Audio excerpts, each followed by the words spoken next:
gaya miki yar mai albasa. Garin nan ko ta ina ya kama da wuta.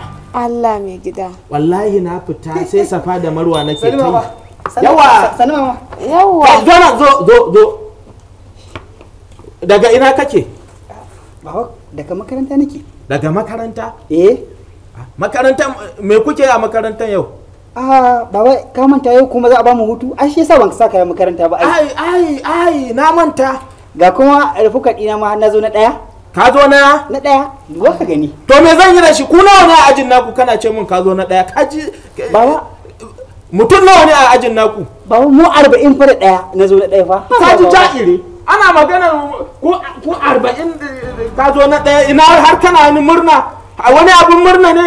Yanzu a mutum 40 ina laifi ka ko 38 ka ɗibo babban namba ni in samu uwarka ta samu kai ka samu, amma ka je ka ɗau na ɗaya ni nawa zan samu, ita nawa za ta samu, kai kanka nawa za ka samu?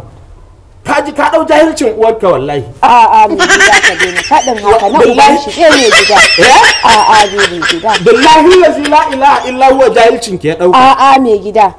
A'a mai gida. Okay, yanzu ke kina da ja kenan. Ni dai sosai ma mai gida, sosai ma mai gida. Wannan kokari dai yana da shi, yana daidai gwargwado. Bari a yi jarabawa.